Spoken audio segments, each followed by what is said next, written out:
but now you have Bitcoin on the books. So that's the title of this talk.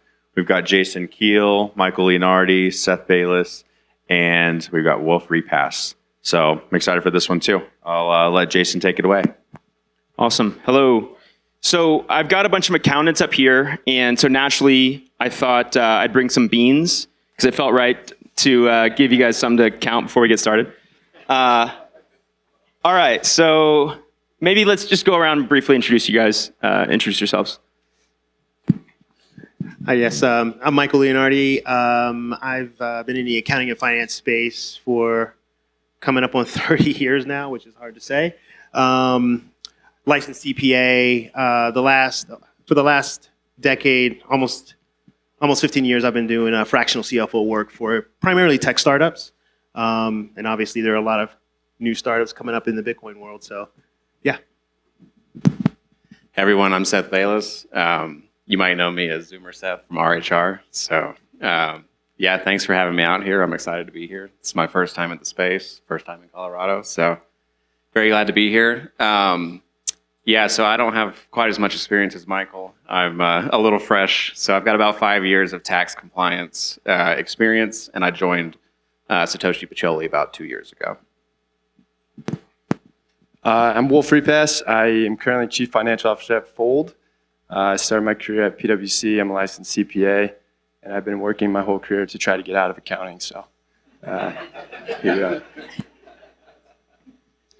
All right, so before we go too deep, how did Bitcoin first show up for you guys on your radar as professionals? Yeah, so for me, it showed up in 2017. I had a client who had bought Bitcoin, and he asked me to look into it, and I had never heard of it at that point, which is kind of embarrassing to say since being an accounting and finance guy and tech nerd as well in the tech space. I had never heard of it until 2017, and the first thing I found was like Charlie Munger, Rat Poison Squared. And so my goal was, how do I get him to sell it so I don't have to deal with it? But he's really good at arguing. He's a very good orator. And so I had to be able to dissect his argument. And after about 5 hours of research, I realized I was completely wrong about the asset, and then went deep down the rabbit hole. Came out the other side, pretty hardcore Bitcoiner, and still here. Yeah, so for me, I was actually a sophomore at Auburn. First heard about Bitcoin fall of 17, and I think I bought like $40 at the very top, and didn't think much of it. I didn't really look into it a lot. And then I get back for spring semester, and we're in like the Beta Alpha Psi, like Accounting Honor Society group, and that was kind of the talk of the meeting. So they kind of, they asked who owned any. I was the only one to raise my hand. They asked if I could explain it, and I said absolutely not. But then, so they as a group wanted to figure out like where does it go on the balance sheet, and the group's consensus was intangible asset since you can't touch it. But even back then, I figured we don't have guidance for this yet. So it's been pretty cool to see like the fair value accounting with FASB last year, and pretty cool full circle to be talking about Bitcoin on the balance sheet right now. So. Coincidentally, I also found out about it in 2017, not professionally. I was lucky to have a brother-in-law who was into it.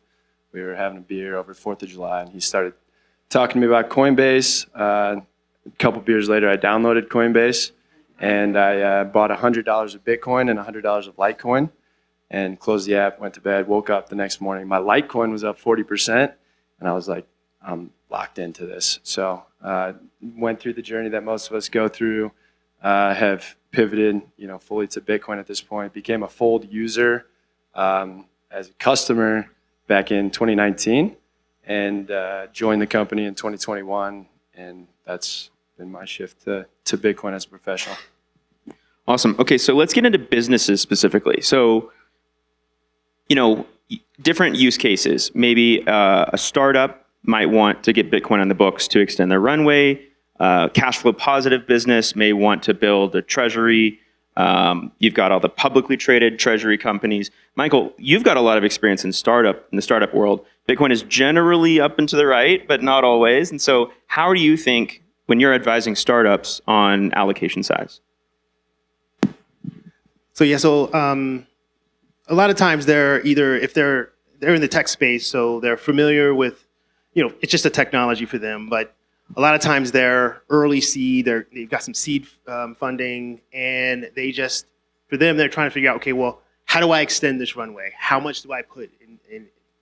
Do we put it in Bitcoin? Do we leave it in fiat? And kind of how do you sort of make that, distinction? Because generally it is up and to the right, but day to day it can be very volatile, as we all know now with the current price. So, and so what I tend to do with them is just kind of understand and try to size the allocation to the duration as much as I can, as much makes sense. So the shorter the duration, so if they have bills coming up very soon, and most of them are pre-revenue, so there's a burn rate. They're burning capital before they become revenue generating and cash flow positive. So that's where a lot of my clients are. And so what tends to happen is I tend to I keep it very non-emotional, and I'm also not trying to maximize returns, right? I'm just trying to get them to a state where they can manage their treasury and extend their runway for as much as possible. So shorter duration needs, we make sure that we have that in fiat, as much as possible, for just to cover what their needs are in like the near term. But then as you get into like the 6, 9, 12 month, you kind of size it accordingly in fiat terms. So you base it on allocation size, so smaller versus larger, but then you have some of them that are just maxis and they just go all in. But at the end of the day, what I'm trying to do is just make it a very non-emotional decision. We don't have to totally maximize every single sat of return. It's like the goal here is use it as a savings tool to get you to revenue generation and cash flow positive. And again, also trying to keep them from having to do an unnecessary raise, which for every raise event is a dilution event. So that's the kind of the way typically the way I look at it. And again, it's usually that kind of manifests itself as, okay, well, we'll have a certain amount of fiat and we'll just top it off at a monthly basis or a quarterly basis. And we'll just maintain that level because that matches what our burn rate looks like. And again, it's not emotional, whether it's up or down. Ultimately, long term, you keep your minimum amount of fiat that you need for your burn rate, but you try to keep the most of it in savings for long term. And long term for them is usually 12, 18, 36 months. I like that. Non-emotional. It's especially important with volatility. So we talked a little bit about startups. So Wolf, I want to talk a little about, you guys, you're on the front lines of the treasury. Saylor may have been the first, but long-term time horizon, you guys are very early. What's your strategy and how does it compare to some of those other companies that are adding Bitcoin to their treasuries? Yeah, so Fold today, we hold about 1,500 Bitcoin on our balance sheet. We have been accumulating Bitcoin as a treasury principal well before the craze of Bitcoin treasury companies and before that was cool. We have done it in a couple ways. If any of you were here for John's conversation on ZapRide previously, we actually started by accepting Bitcoin payments. We sell merchant gift cards. You can buy Amazon, Starbucks, etc., and you can pay for those with Bitcoin. So we have always just kept whatever we've received from that payment form in our treasury. Our Series A back in 2021, we also did very similar to what Michael did with an analysis, and we said, how much cash do we need over the next 12 months? We kept that amount of cash and we put the rest into Bitcoin. And we've done that with every subsequent fundraising that we've done. So we've been accumulating it in a much different approach to some of these financial engineering strategies that the strategies and the metaplans of the world are doing. For us, I think dilution is super important, especially as a public company now. It's extremely important to us. So we have to balance building our operating company, which is what we're focused on, and also using the Bitcoin treasury to support that. So we look at it as a tool to support the building of the product, not as our primary play. We're not a Bitcoin treasury proxy. If you want to do that type of investing, there's a lot of other companies for you. But as long as the Treasury supports our business, we're going to continue to do it. And let's say I'm a CFO and I called you up, Wolf, and I was like, yo, I want to add Bitcoin to the books. What would you tell them? What would you say they should be careful of? I think you just have to understand why are you doing it. At the end of the day, Bitcoin is just another way of maintaining your treasury. So each of us here, if you have Bitcoin, you have to decide how much cash do you need in your bank account to pay your bills? How much Bitcoin do you want for a long-term savings play? When is it going to be needed for USD denominated expenses? And you have to make that decision as a company the same way you would as an individual. So what is your long-term play? I think one of the things about the more Bitcoin proxy financial engineering treasury companies, if you're an investor and you invest in strategy, you can look at how many sats per share you're getting. Right now it's like 240,000 sats per share for strategy.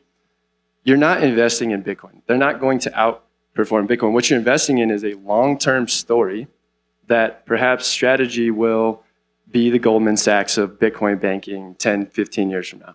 What are they going to do with it when they have that amount of purchasing power? What are they going to do 10 years from now? If not, just buy Bitcoin.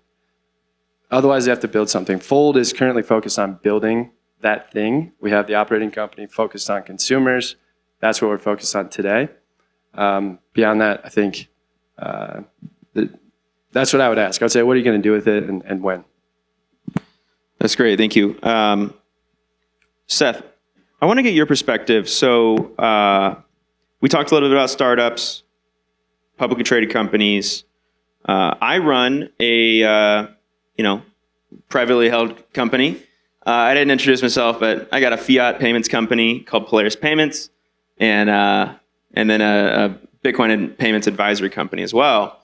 And so let's say I'm cash flow positive, and I got Bitcoin on the books, and one day I need to exchange that for some legacy fiat. The IRS has an opinion on what happens next. That is a taxable event. So how are you keeping track? You got a bunch of clients that got Bitcoin on their books. How are you keeping track of cost basis? What if you're like me, you're dollar cost averaging in your business, or also like me and many others accepting Bitcoin in their business, and maybe you have hundreds or thousands of transactions. How do you keep track of all that? Yeah, so unfortunately, when you're dollar cost averaging, every single purchase is its own unique tranche. So if those are really small, sometimes it can be a lot of data to keep up with. For us personally at our firm, we've developed just a simple Excel where you can plug in your purchases and your sales, and you can run HIFO, LIFO, FIFO, stuff like that, and generate reports. And I'm sure everyone's heard of BitMint. So that's a tool we're very excited for. It's going to be very helpful for keeping track of all this, and ultimately as a QuickBooks replacement as well. But yeah, it can be difficult sometimes, and with the IRS currently viewing Bitcoin as property, when you purchase, that's your cost basis, but also when you receive a sale, that's your cost basis as well. So you can get into a little bit of double taxation there sometimes, receiving that as income and then selling later for a capital gain. But that's kind of the current landscape as it stands right now. How do you avoid getting double taxed? I guess we have to wait for updates on the regulation as it is. There's other ways, but I probably can't recommend those. That's for off the books. So network adoption is only going up. Number is going up.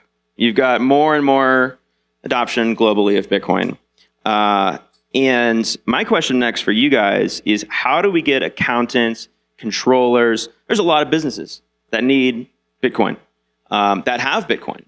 And like, I, in 2022, had a phone call with my CPA, and it was such a visceral moment because I could tell the tone of the conversation completely changed when I mentioned Bitcoin. His heart rate escalated. There was sweat beating on the back of his neck, and he was just kind of panicking that he now has to make a professional recommendation on Bitcoin and the implications, the tax implications of Bitcoin. So, in the end, the accountant lost my business because of that interaction. He didn't really know what to do. He didn't have any idea what to do about Bitcoin and how to advise about it. So how do we get folks more educated, particularly professionals like yourselves, so that everyday business owners like myself actually get good advice? I'll jump in. At Satoshi Picholi, one of the things that we're working on is it comes down to education, right? It's just educating people in our professions, working with other CPAs, other accounting and finance folks, and just coming alongside them, meeting them where they are, and trying to just educate them that this isn't it's not a Ponzi scheme.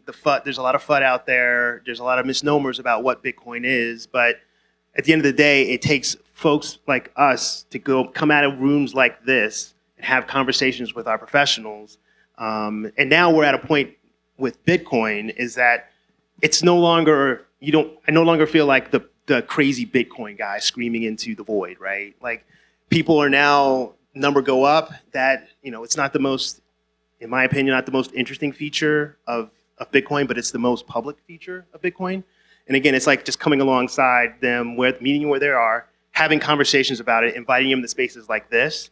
And then also, we're actually working on putting together a CPE course for accounting professionals that we hope to have out in the wild by year end. But all of us, a lot of the professionals in this room, you have CPE requirements, and if you have other folks in your profession that have those same requirements, and whereas they have to get the CPE anyway. This is another method to reward them. Like, hey, well, why don't you take look for CPE that talks about Bitcoin, get more familiar with the asset, because it's to your point, it's growing, and it's only going to be more pertinent. And so, come alongside with your colleagues and help shepherd them into the next phase, because it's going to be a very important asset as we move forward into the future. Yeah, I think I'd hop in and say, I think it's helpful having tools like BitMint and ZapRight just to normalize it for people. And I'm very excited about Cash App and Square, like activating that terminal for payments. Because there's going to be a lot of people, buying a coffee and they see that Bitcoin logo on there. And, maybe after 50 tries, they might get curious and start looking into it more. So I think it's just redundancy and seeing it in everyday life that'll normalize it for people. I think it's the easiest time in the history of Bitcoin to orange pill people. We have, 5 years ago, if you were trying to sell someone, you would be pointing to a Twitter influencer as your source of reference. And now we have the government involved. We have an administration that is pro-Bitcoin. We have new regulatory policies out there. And now we have the new tools coming out, the BitMints of the world. And so I think it's just easier. I think I saw someone wearing a River t-shirt. They have, even though they are offering similar products that Fold in some ways, they have one of the best learning centers that exists. I've spent a ton of time on there myself as I went through the journey, and lots of different sources like that to orange pill people. So let's say you're a business. You're not just an individual, and you've got several decision makers.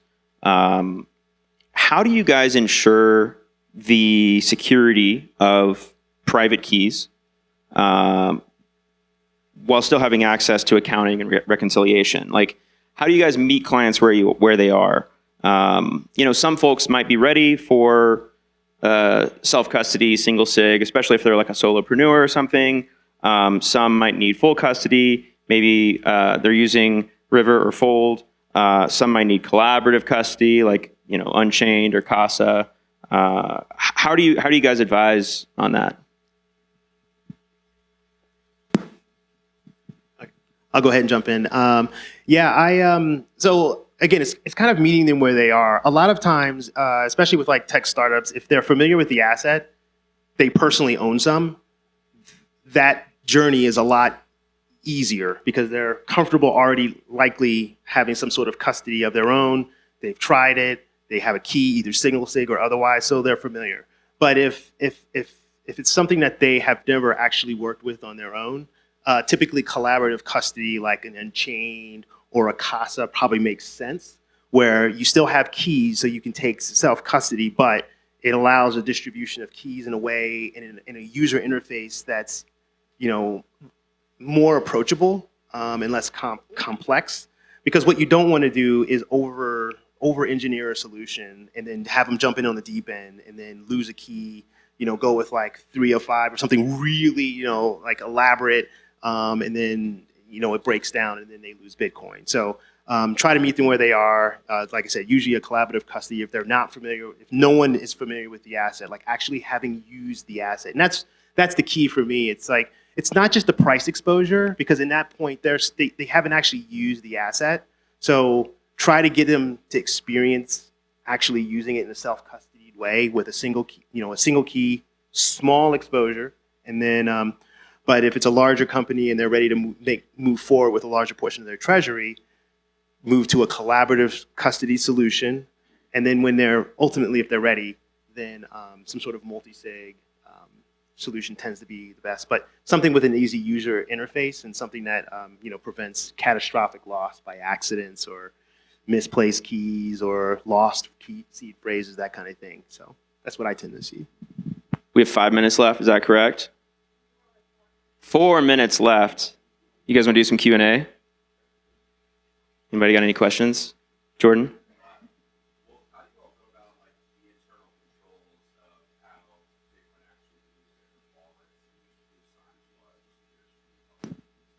That's a great question. I will be speaking to that a little bit more this afternoon. But public company obviously has a little bit of a heightened internal controls requirement. We previously, as a company, used to use Unchained. We had multi-sig vault through Unchained. And due to the requirements that our auditors place on us to put controls around that, for the time being, it was cumbersome. But actually, I think Unchained has actually come out with a product that solves that. It's very similar to any current payment flow. You have to have segregation of duties, who can approve, who can initiate, the actual storage of our Bitcoin. We use BitGo today. They're a SOC compliant organization. That's really important. There's a lot of other factors that go into it, but I think it depends on the nature of your business as well.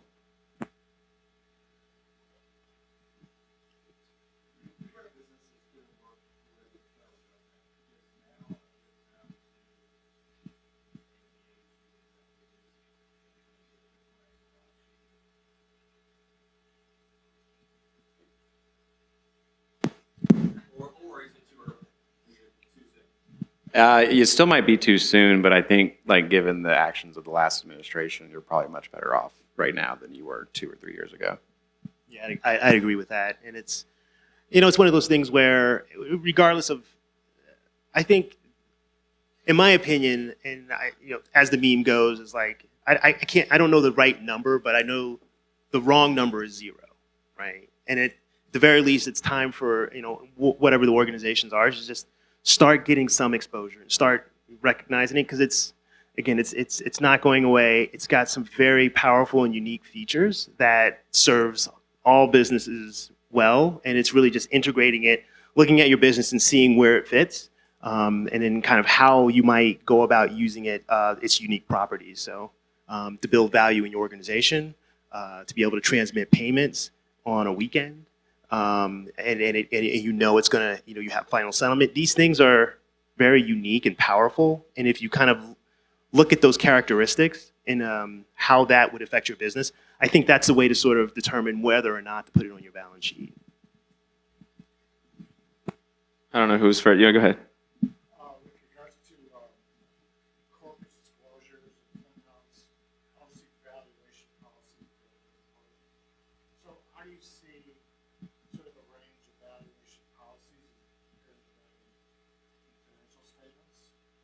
Are they consensus building? Is it public?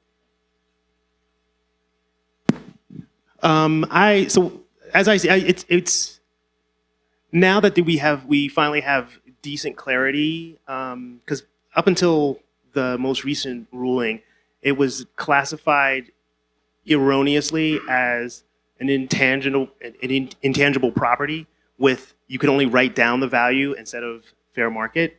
But now that we've got the AICPA has decided that it's more appropriate fair value accounting. That's changed it quite a bit, and I think that's been super helpful because up until that point, and it depends on obviously if you're publicly traded or not. Your note disclosures, if you're publicly traded, it's very, very specific that you have to have them. But if you're private, people were doing different things to basically get a good valuation for their company and just a gut check on what that looks like. So people were more or less, if they weren't publicly traded, doing what made sense to disclose on their financials. But now with the clarity and being able to use fair market accounting, it's mark to market, right, effectively. And which is what it should have been at the beginning. I mean, Bitcoin is an asset with a 24/7, 365 trading pair in every currency.